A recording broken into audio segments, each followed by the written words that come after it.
Honorable Claudel Loubaya, bonjour. Bonjour, Peter.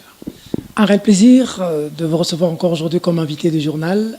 Alors, premier dossier, c'est le président de la République qui était au Rwanda, bientôt aux États-Unis.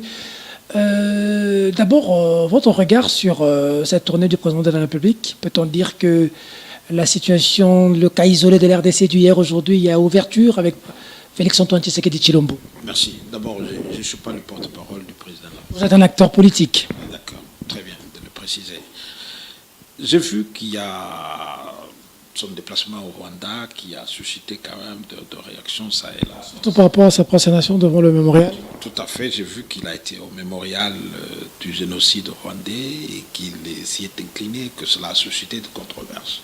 Je comprends la frustration de tous mes compatriotes, je comprends leur angoisse de voir que leur président soit allé se recueillir là-bas, mais en même temps aussi que je comprends que la diplomatie congolaise n'avait pas beaucoup d'efforts à faire dans la mesure où le recueillement au mausolée, enfin, au mémorial du génocide rwandais est une ligne diplomatique et même une pratique diplomatique rwandaise. Alors ça, c'est bien pour le Rwanda, mais aussi pour le Congo, qu'est-ce qu'il faut? C'est là que se pose le problème. J'apprécie ces contacts qui s'établissent avec le Rwanda, c'est une très très bonne chose, mais je pense que pour le besoin de notre mémoire, ou sinon de l'histoire de notre pays, il serait aussi idéal que la diplomatie congolaise travaille davantage pour amener le Rwanda à faire amende honorable en reconnaissant sa responsabilité, comme l'avaient reconnu autrefois les tribunaux, dans les crimes de guerre, crimes contre l'humanité, crimes de génocide commis par son armée, par ses armées, sur le territoire congolais, contre les citoyens congolais. Ça, le président ne l'a pas dit. Et crimes qui ont coûté, qui ont fait plusieurs morts.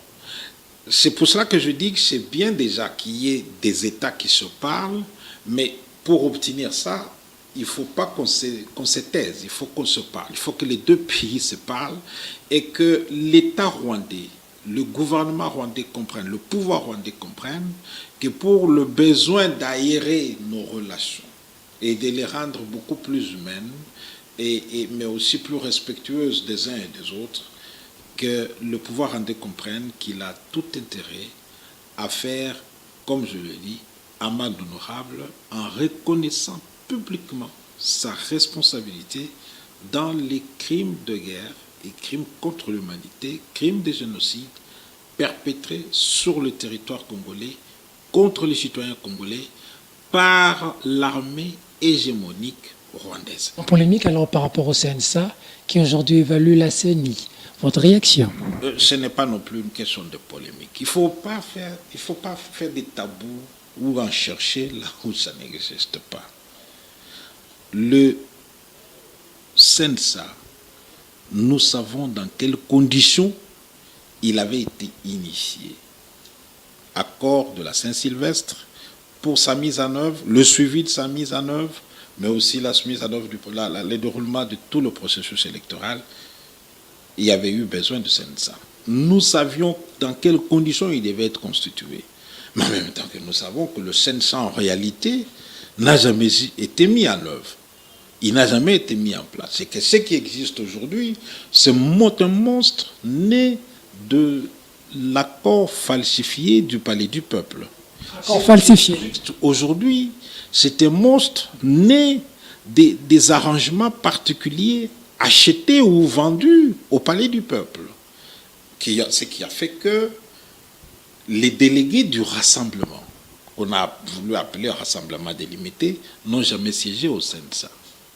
Et que l'ordonnance qui a créé même le CNSA a été signée, promulguée à quelques jours même de l'expiration du mandat de l'ancien président Kabila. Donc je ne pense pas qu'aujourd'hui le CNSA puisse avoir sa raison d'être.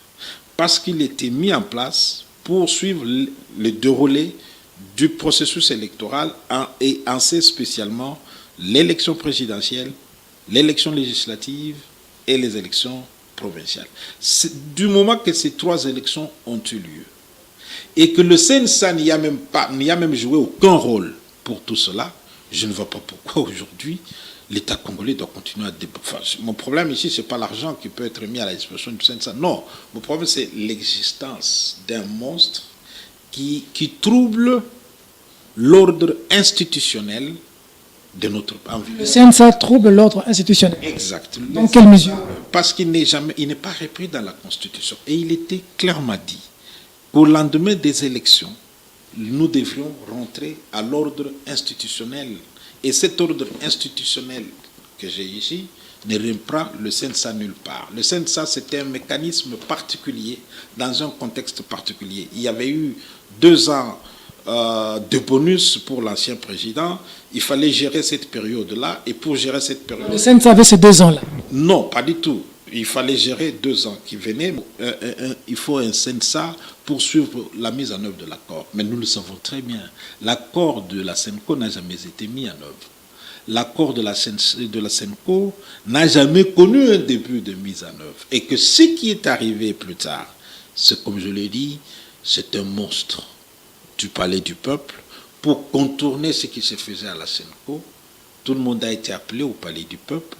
Et c'est là qu'on a boutiqué, on a falsifié l'accord de la CENCO, on a falsifié les arrangements particuliers de la CENCO pour donner naissance à ce qu'on a appelé le rassemblement des limites, le rassemblement des Kassabobo. Et cela a même conduit à la mise en place d'un gouvernement. Il y a un gouvernement aujourd'hui, le gouvernement Tchibal, comme on le sait.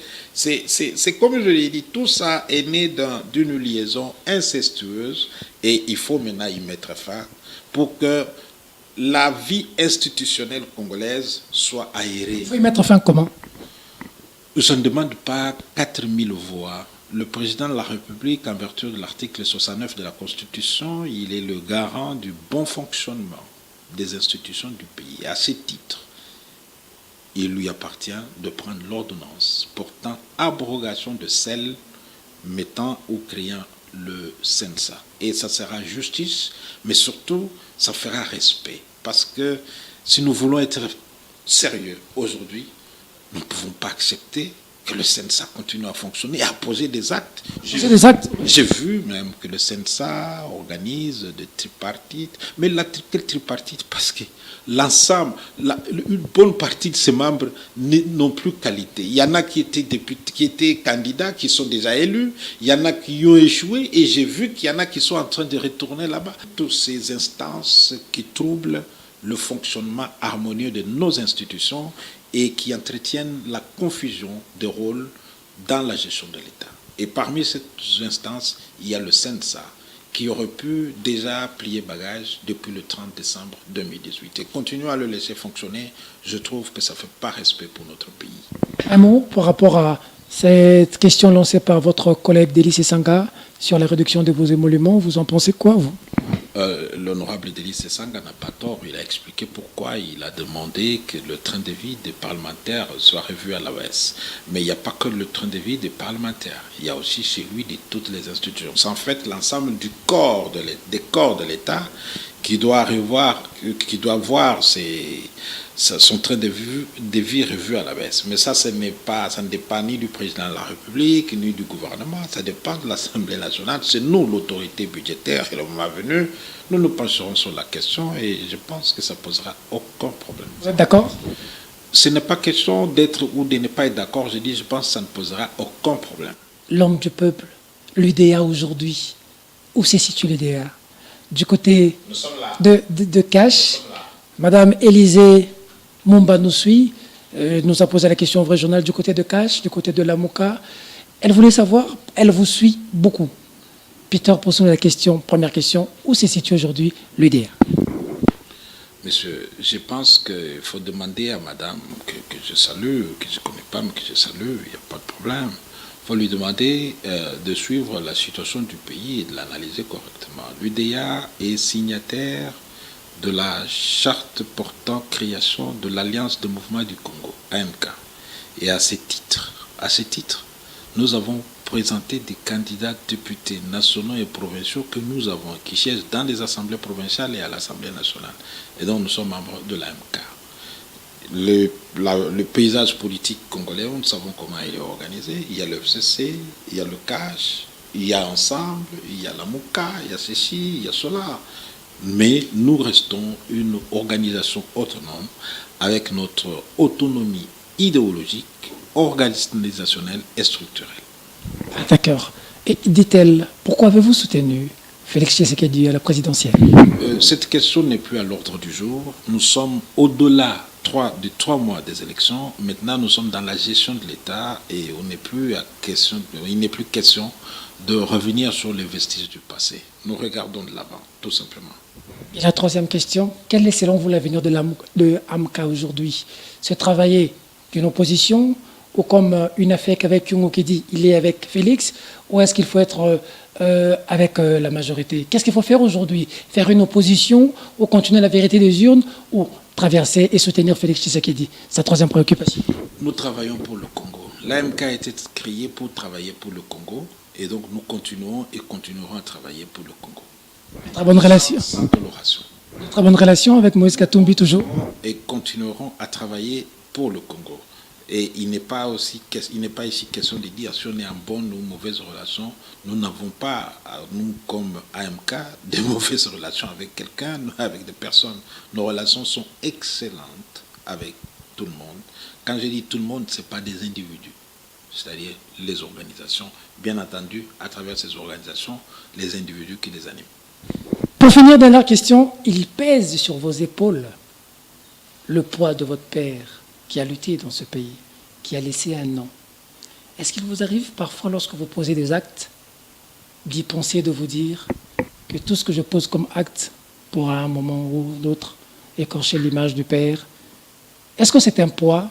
Est-ce que c'est facile ou difficile d'être le fils d'André Guillaume Loubaya? J'y répondrai le 1er mai. Parce qu'il a été assassiné dans la nuit du 1er au 2 mai. Et chaque année, nous commémorons cela. L'année passée, nous avions commémoré le 50e de son assassinat. Et cette année, ce sera le 51e anniversaire de ça. Et si vous revenez à cette occasion, je répondrai à votre question. Claude Loubaya, merci. Merci.